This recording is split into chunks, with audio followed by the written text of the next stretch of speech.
કેમ છો વિદ્યાર્થી મિત્રો? હું છું પ્રતીક સાગર અને આજે આપણે ભણી રહ્યા છીએ બીકોમ સેમિસ્ટર 2 ની અંદર ફાઇનાન્શિયલ એકાઉન્ટિંગ 3. ચેપ્ટરનું નામ છે શેર મૂડીના હિસાબો. As per NEP national education policy 2020 મુજબ એપ્રિલ 24 માં પૂછાયેલો દાખલો આજે આપણે ગણી રહ્યા છે. બરાબર છે, જેનો પ્રશ્ન નંબર છે 2. આ દાખલો 10 માર્કનો તમારી યુનિવર્સિટીમાં પૂછાય છે. તો આજે ધ્યાનથી જોજો કે દાખલો કેવી રીતે ગણાય છે. બરાબર, કીધું છે વેદાંશ લિમિટેડ 100 રૂપિયાનો એક એવા 30,000 ઇક્વિટી શેરો 10 રૂપિયાના પ્રીમિયમથી બહાર પાડ્યા. તો સૌથી પહેલા આપણે લખી દઈએ વર્કિંગ નોટમાં રૂપિયા 100 નો એક એવા 30,000 ઇક્વિટી શેર બહાર પાડ્યા. બરાબર, 10 રૂપિયાના પ્રીમિયમે. નીચે મુજબ રકમ ભરવાની હતી. અરજી, મંજૂરી અને હપ્તાની રકમ છે. તો આપણે એકવાર અહીંયા લખી દઈએ અરજી, મંજૂરી અને હપ્તાની રકમ. આ ત્રણ વસ્તુ આપણે અહીંયા લખી દેવાની. બરાબર, આગળ કીધું છે અરજી વખતે 20 રૂપિયા મંગાયા છે. તો લખીએ અહીંયા અરજી વખતે કેટલા મંગાયા? તો કે 20 રૂપિયા મંગાયા. ડન. આગળ કીધું છે મંજૂરી સાથે કેટલા મંગાયા? 40 રૂપિયા. પણ લખ્યું છે પ્રીમિયમ સહિત. તો પ્રીમિયમના કેટલા રૂપિયા છે? 10 રૂપિયા. એટલે અહીંયા 30 + 10 થશે. બરાબર, 30 રૂપિયા મૂડીમાં અને 10 રૂપિયા જામીનગીરી પ્રીમિયમમાં. તો મંજૂરીમાં લખીશું 30 + 10. હપ્તા વખતે કેટલા મંગાયા? 50 રૂપિયા મંગાયા છે. તો આપણે એ પણ લખી દઈએ કે હપ્તા વખતે 50 રૂપિયા મંગાયા છે. ટોટલ 20 * 30 = 50 * 50 100 રૂપિયા અને 10 રૂપિયા પ્રીમિયમના. બરાબર, આના મુજબ થઈ જવા જોઈએ. ઓકે, ચલો આગળ આપણે રકમ વાંચીએ છીએ. કુલ 45,000 શેર માટેની અરજીઓ મળી. 40,000 શેરના અરજદારોને પ્રમાણસર વહેંચણી કરવામાં આવી અને બાકીની અરજીઓ નામંજૂર કરવામાં આવી. અરજી સાથે વધારે ભરાયેલા નાણાં મંજૂરી પેટે મજરે લીધા હતા. તો પહેલું કામ તો આપણે 45,000 શેરની અરજીઓ મળી હતી. અહીંયા લખીશું 45,000 શેરની અરજીઓ મળી. બરાબર, એમાંથી 40,000 શેરના અરજદારોને પ્રમાણસર વહેંચણી કરવામાં આવી. તો પહેલા આપણે આ રીતે લખી દેવાનું 45,000. એમાંથી ઓરિજિનલ આપણે 30,000 ઇક્વિટી શેર બહાર કાઢ્યા છે. બરાબર છે, તો આપણે લખીએ છીએ 30,000 અને આ જશે શેર મૂડીમાં. હવે અહીંયા આપણને કીધું છે કે 40,000 શેરના અરજદારોને પ્રમાણસર વેચ્યું. એટલે ઓલરેડી 30 તો આપણા શેર મૂડીના છે. બીજા જે 10 વધારાના હશે એમને પણ પ્રમાણસર આપ્યા અને આ પૈસા આગળ મંજૂરીમાં જશે. બરાબર, અને બાકીના ના મંજૂર કર્યા. તો 45 માંથી 30 અને 10 40 એટલે કે 5,000 શેરની અરજીઓને ના મંજૂર કરી.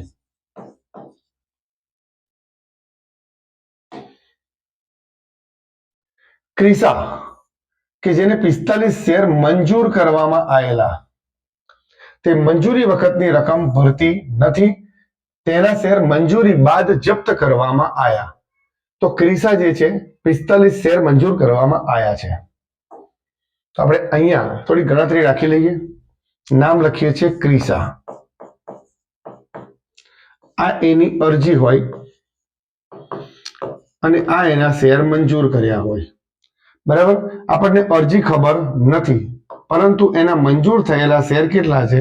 45. બરાબર, અને તે કયા પૈસા ભરતી નથી? તો અહીંયા લખ્યું છે તે મંજૂરી વખતની રકમ ભરી શકતી નથી.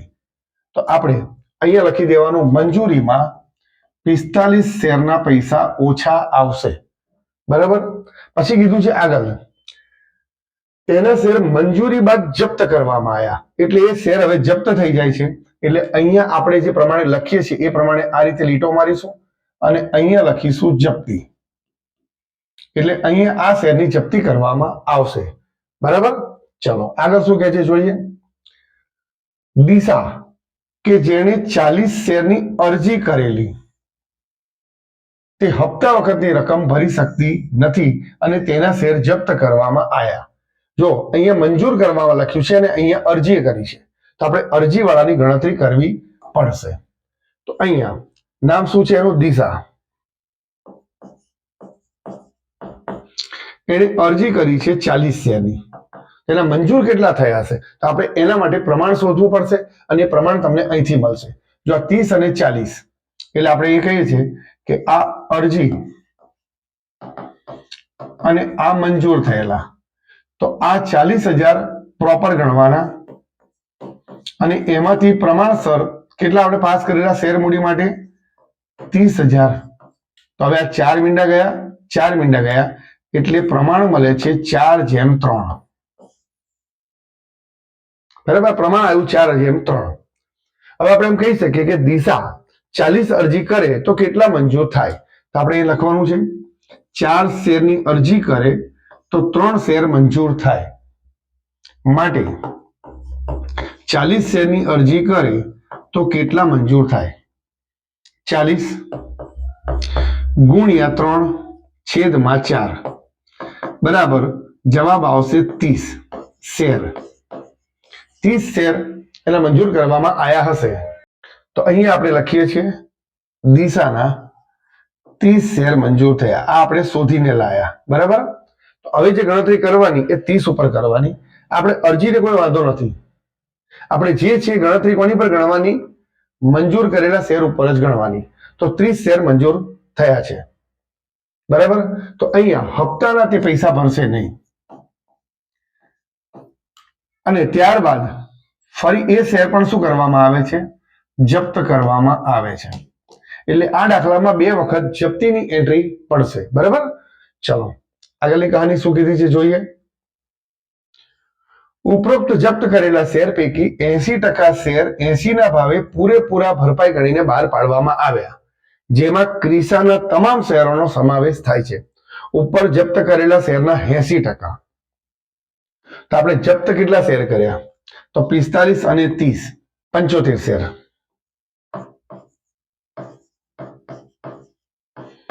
એના 80%. તો 75 ગુણ્યા 80% એટલે કે 60 શેર આપણે ફરી બહાર પાડીશું. 60 શેર ફરી બહાર પાડ્યા.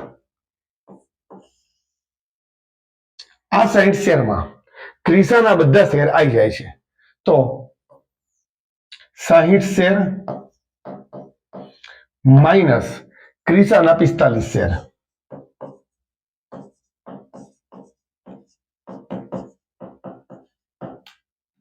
ક્રિસાના તો બચ્યા કેટલા? તો કે 60 માઇનસ 45 15 શેર. તો 15 શેર કોના હશે? તો કે દિશાના હશે. આ જ્યારે આપણે છેલ્લે ગણતરી કરીશું ત્યારે આ વસ્તુ આપણને કામમાં આવશે. બરાબર. તો ચલો આગળ રકમમાં શું કીધું છે એ બી જોઈ લઈએ. બસ ફરી બહાર પાડવામાં આવ્યા 80 રૂપિયાના ભાવે.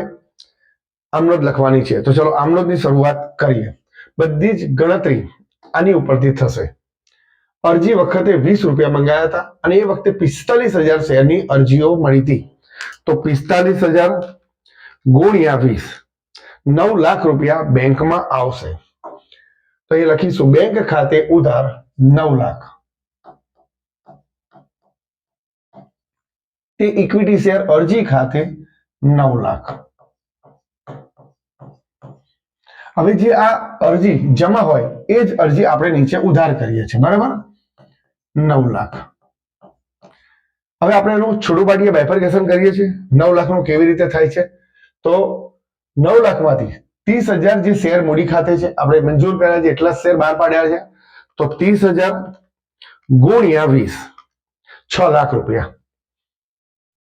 એટલે ઇક્વિટી શેર મૂડી ખાતે 6 લાખ. બરાબર. ચલો 10,000 શેર ઉપર જે વધારાના પૈસા મળ્યા આપણે મંજૂરી ખાતે લઈ ગયા છે એટલે 10,000 ગુણ્યા 20 2 લાખ. 2 લાખ આપણને વધારાના મળ્યા છે તે આપણે ઇક્વિટી શેર મંજૂરી ખાતે લઈ ગયા. બરાબર. ત્યારબાદ 5,000 શેર આપણે નામંજૂર કર્યા તો એમના પૈસા એમને પાછા આપવા પડશે એટલે 5,000 ગુણ્યા 20 એટલે 1 લાખ રૂપિયા આપણે પાછા આપીએ છીએ અને બેંકમાં રૂપિયા જાય છે એટલે જમા કરીએ છીએ એટલે અહીંયા લખીએ છીએ 1 લાખ. 9 લાખ અને 6 ને 2 8 ને 1 9 લાખ. અહીંયા આપણી આ એન્ટ્રી જે ઇક્વિટી શેર અરજી વાળી હતી તે પૂરી થઈ જાય છે. બરાબર. હવે આપણે મંજૂરીના પૈસા મંગાવીએ છીએ.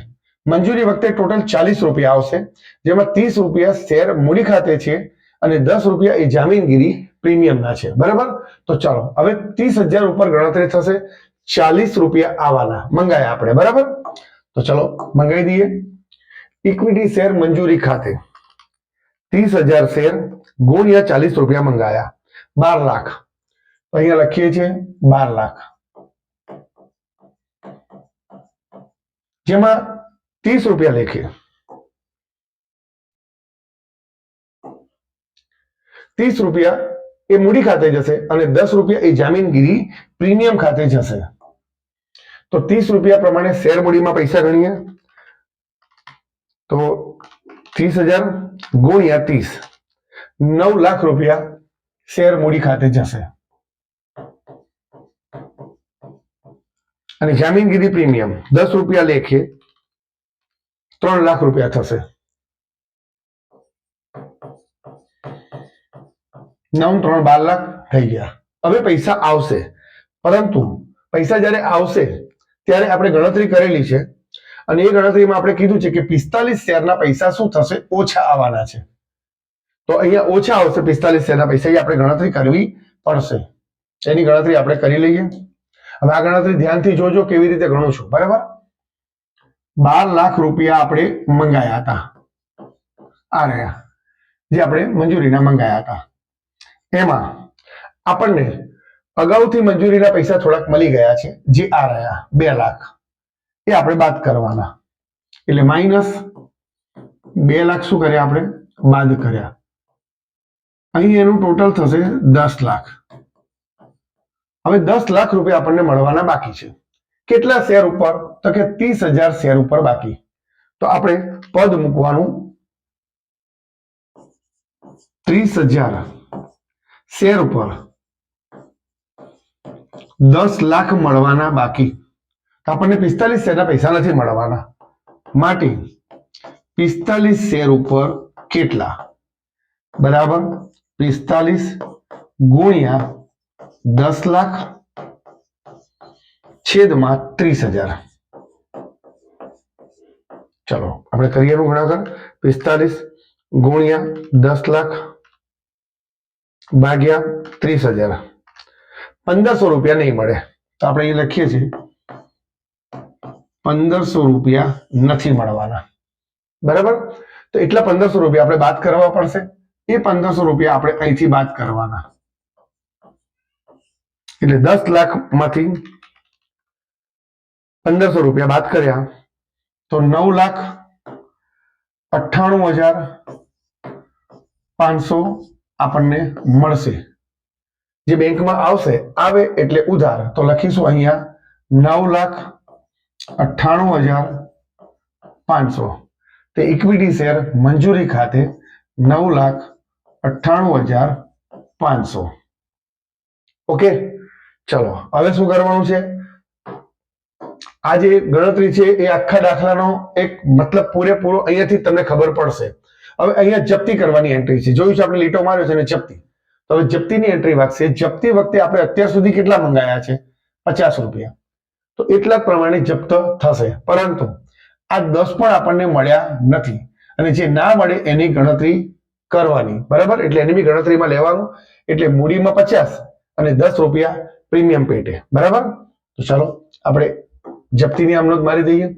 ઇક્વિટી શેર મૂડી ખાતે 50 રૂપિયા પ્રમાણે આપણે જપ્ત કરેલા છે અને કેટલા શેર જપ્ત કરવાના છે 45 એટલે 50 ગુણ્યા 45 2250 2250 બરાબર 10 રૂપિયા પ્રીમિયમ ના આવે છે ગુણ્યા 45 શેર એટલે 450 જામીનગીરી પ્રીમિયમ ખાતે 450 હવે ઇક્વિટી શેર મંજૂરી ખાતે જે પૈસા નથી મળ્યા તે લખવાના તો કેટલા નથી મળ્યા 1500 મળ્યા નથી તો આપણે એ લખી દઈએ અહીંયા ઇક્વિટી શેર મંજૂરી ખાતે 1500 રૂપિયા આ એમાઉન્ટ માંથી આ એમાઉન્ટ બાદ કરવાની 2250 વત્તા 450 માઇનસ 1500 1200 રૂપિયા એ શેર જપ્તી ખાતે જશે આ 1200 રૂપિયા શું થઈ જમા જપ્તી ઓકે ચલો શેર જપ્ત થઈ ગયા હવે આપણે હપ્તા મંગાવીશું 50 રૂપિયા પ્રમાણે હપ્તો મંગાવવાનો છે તો હપ્તો મંગાવી લઈએ છીએ આપણે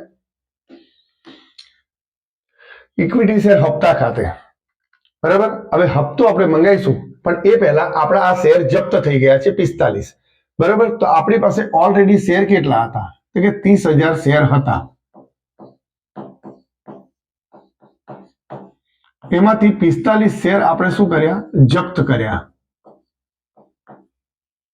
તો આપણી પાસે હાલમાં હવે શેર રહ્યા કેટલા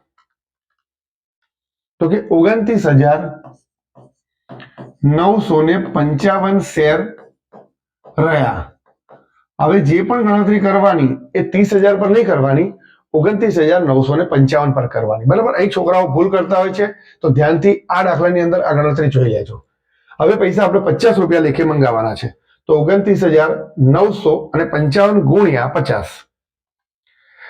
14,97,750 આપણે મંગાયા 14,97,750 મંગાયા જે ઇક્વિટી શેર મૂડી ખાતે 14,97,750 બરાબર ચલો હવે અહીંયા પણ 30 શેરના પૈસા ઓછા આવશે જો દાખલાની રકમમાં 40 હતું તમે સમજો છો પરંતુ એ અરજી હતી અને આપણે મંજૂર કરેલા પર ગણવાનું એટલે અહીંયા 30 લખ્યા છે તો અહીં પણ ભૂલ ન થાય તેનું ધ્યાન રાખજો બરાબર હપ્તા 30 શેરના પૈસા ઓછા મળશે કેટલા ઓછા મળશે તો કે 30 ગુણ્યા 50 એટલે 1500 રૂપિયા હપ્તાના પૈસા ઓછા મળવાના છે આપણને તો અહીંયા બેંક ખાતે ઉધાર 1500 રૂપિયા ઓછા મળશે તો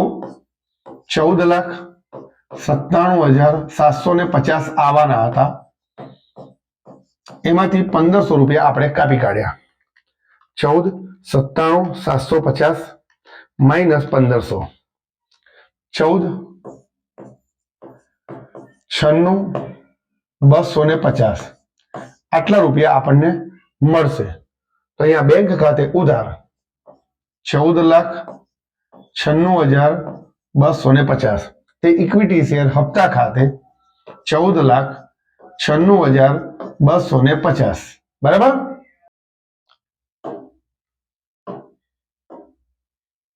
હવે આ 30 રૂપિયાનો હપ્તો આપણને નથી મળ્યો તો હવે પાછા જપ્તી લેવાની છે બરાબર બીજી વારની જપ્તી આવી ફરી શેર જપ્ત કરીશું પણ હવે આપણને જુઓ પૂરેપૂરા પૈસાની મંગાઈ લીધેલા આપણે અને એ વખતે આ હપ્તાની અંદર આના પૈસા આવી ગયા છે એટલે એ ગણવાના નહીં સિર્ફ અને સિર્ફ આ 100 રૂપિયા જ ગણવાના તો 100 રૂપિયા અને 30 શેરના પૈસા નથી આયા એટલા જ આપણે મૂડી ખાતે લઈ જવાના છે તો અહીંયા ઇક્વિટી શેર મૂડી ખાતે 100 રૂપિયા પ્રમાણે 30 શેરના આપણે શું કર્યા જપ્તી તો 3000 રૂપિયા